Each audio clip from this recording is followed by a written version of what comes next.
Why do we want to tackle bias? With the evolving work environment and people adapting to different forms of work, hybrid work, face-to-face work, or even work from home, we don't realize that sometimes the small actions that we make or do in the workplace result into a bias that stops people from growing, that prevents people from succeeding, and that tags people in a way that they are misunderstood in the workplace. Bias is an issue that we consciously or unconsciously encounter every day. It is an attitude that sometimes can be embedded into our daily routines. Sometimes we fall and see these things as a mistake in the way that we interact with others. To some, bias can be a way of having an obvious preference for something or someone without any deep background understanding. To others, bias can be a chain that prevents them from reaching their full potential. As professionals, there are a lot of forms of bias that we encounter every day. In work, on the way to work, and even in school or at home. In the traditional setup of work, bias is already something that creates conflict. In this video, we will be discussing about different types of biases. The first one is unconscious bias. Unconscious bias are learned assumptions, beliefs, or attitudes that we aren't necessarily aware of. While bias is a normal part of the human brain function, it can often reinforce stereotypes. To combat unconscious bias, we should learn about the different types of biases and how they might surface at work, and how to avoid them so we can build a more inclusive and diverse workplace. Unconscious bias is also known as implicit bias. Everyone has these biases and uses them as a mental shortcut for faster information processing. Implicit biases are developed over time as we accumulate life experiences and get exposed to different stereotypes. This is where the looks of a person, the race of a person, or even the institution that the person belongs to evolves in a way that we see them in a different light as compared to the other people that we interact with. According to the Kirwan Institute for the Study of Race and Ethnicity, these biases, which encompass both favorable and unfavorable assessments, are activated involuntarily and without an individual's awareness or intentional control. As a result, unconscious biases can have a big influence on our limiting beliefs and behavior. When this translates to our professional lives, it can affect the way we hire, interact with colleagues, and make business decisions. And if not properly addressed, these biases can negatively impact a company's workplace culture and team dynamics. Although these biases are pervasive, you can reduce their impact with deliberate attention and effort. Being aware of and understanding the different types of biases that exist can help you find ways to combat them. One type of an unconscious bias is gender bias. Gender bias is the favoring of one gender over another, and it is also often referred to as sexism. This bias occurs when someone unconsciously associates certain stereotypes with different genders. This type of bias may affect recruitment practices and relationship dynamics within the company. An example of this is during hiring. If the hiring panel favors a male candidate over a female candidate, even though they have similar skills and job experience, then the gender which is more preferred might get the job. Example of these biases are in sales. In the field, people often see men as the alpha males, or those that can persuade people more, while the women are used to target the softer side of the community. Women will be able to sell through their charm, but men can sell through their persuasive actions. Now, this is a type of bias. Another well-known example is the gender pay gap. As of 2021, the average median salary for men is about 18% higher than women.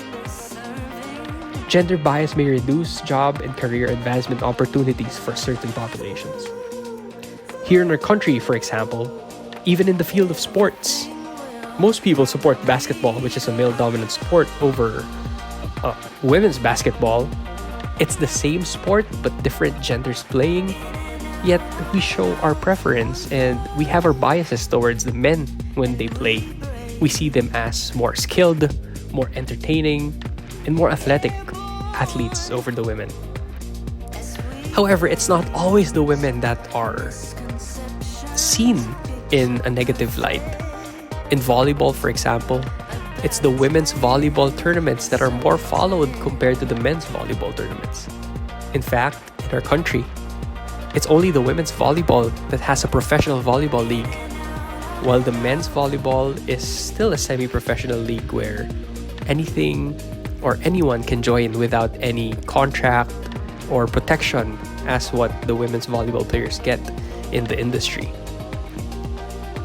To avoid gender bias, we have to set a gender-neutral recruitment standard. We have to define the ideal candidate profile ahead of time and evaluate all candidates against those standards. This also creates diversity, which gives people more opportunities to grow as individuals and grow as social beings as well. Another type of bias is ageism. Ageism is the stereotyping or discriminating against people of a certain age. And this is something that often happens to an older team. Although workers aged 40 and older are protected from workplace discrimination under the Age Discrimination in the Employment Act, filing for a lawsuit against an employer can be a lengthy and costly process. Another is beauty bias. Now, this is something that we often see. Beauty bias refers to the favorable treatment and positive stereotyping of individuals who are considered more attractive. This has also given rise to the term lookism, which is discrimination based on physical appearance. An example of beauty bias is hiring a manager who is more inclined to hire candidates they think are good looking. Hiring decisions should be based on skills, experience, and cultural fit rather than physical appearance. Now, some industries tend to still enforce this beauty bias. One example is the airline industry, where flight attendants have to be attractive and presentable so that they can be more approachable in flight, quote unquote. And they also look at the fit and the stature of the person in order for them to be able to find out whether or not they can fit through the aisles or climb through the ledges in the event that their help might be needed by the passengers.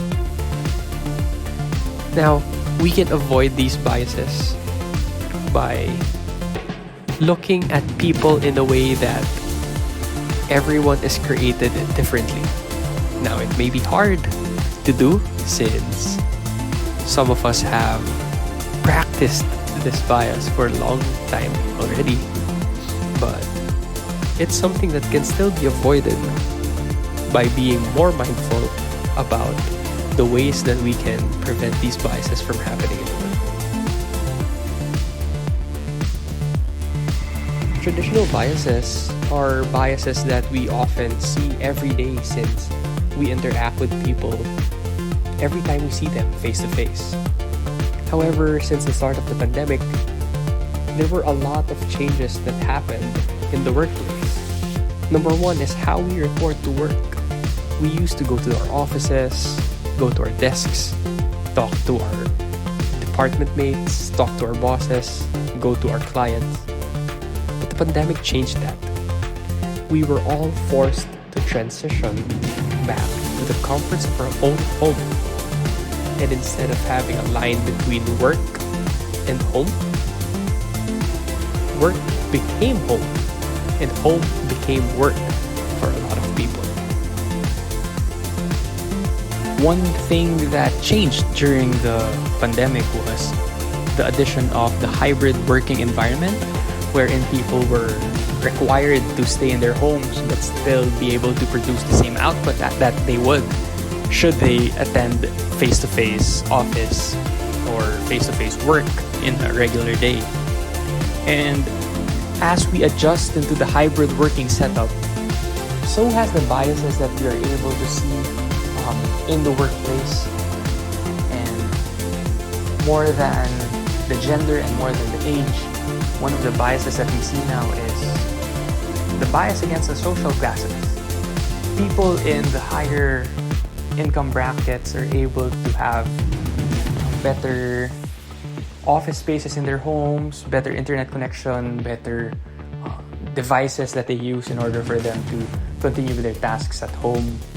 And this isn't because the company doesn't provide for everyone, but rather people in the higher income brackets or higher classes in society, they already have the ability or they already have the space in their own homes to set up a decent working space in order to stay productive or remain productive during the pandemic. However, those in the lower income brackets, they might not have the same advantages or they might not have the same privilege of having an extra room to use at home. And as we try to connect and get rid of these biases in the workplace, we must remind ourselves of two very important frameworks that exist or that we've learned throughout the semester. Number one is utilitarianism. Utilitarianism is finding the best possible outcome or best possible choice out of a number of outcomes that give the least amount of negative effects. Now, this can be hard because there are a lot of people involved, but then we have to look at it in a perspective that we are one team with the same goal. Everyone has to make adjustments in order for us to reach a certain goal, whether it's adjusting to a new role, whether it's adjusting to the new setup or new demands of the position. Everyone has to make their adjustments, and by putting into consideration the demands that each person might need to be able to get the job done right, properly, and efficiently, then so be it. Utilitarianism is an impartial moral theory, meaning it considers everyone's status and the interests of everyone as equal. And it's going to be very important now, considering that we live in an ever-changing society. Heck, we didn't even realize that going to work can be done in the comforts of our own home. And once we see this in a way that we are utilitarian, then we can put into consideration the different challenges and the hurdles that we discussed earlier. Devices, internet connection, social status, gender, age, etc. By being more aware of the needs and the status and the interests of everyone and putting the same importance to each person's what each person brings to the table, then we can create a working environment that gets all the positives and minimizes the negatives. Deontology can also be an appropriate ethical principle that can be applied because every person must act based on the duty and the actions that each person has to perform, given that they have the right intention, such as positivity, goodness, fairness, and equality, and nothing else. This is defined by the categorical imperative by Kant. Categorical imperative commands that we must follow regardless of our desires, and these become moral obligations that are derived from pure reason, such as morals. And through the help of Kant's categorical imperative and the guidance of leaders in the company, then we can command or provide moral laws for all people that they have to follow, regardless of their desires and circumstances, that would give people an equal opportunity in the company. However, this might be a challenge because people come from different backgrounds and different interests. But if the company knows what it needs to reach or to achieve a certain goal, then Kant's moral philosophy might be applicable in minimizing the effects of bias in the workplace. To conclude, just like technology and the demands of the workplace, bias will continue to evolve. Now, the call for us is to be more mindful of the people that we work with, our demands in the workplace, or even the things that we bring to the workplace, in order for us to know that there are other people around us that we have to work with in order to make things work. And even though it might be tough sometimes for us to adjust to the demands of the company or our colleagues, we must be aware that through proper communication and giving each other the chance to showcase their talents, we can reach new heights or greater heights by being more open to the people that we work with. We shouldn't close our thinking based on what we know or what we were exposed to. Because like what we said, we are in a changing and a developing environment and society. And as we allow ourselves to change and develop together with the things happening around us, then we will be able to grow and hopefully become better in the future. And once the demands change, once the times change, then it is now our time to adjust to these demands moving forward in the same way as those who are in the older generations have adjusted to technology and the different types of changes that had to happen in the workplace in order to accommodate our skill set and the skill set of those coming after us.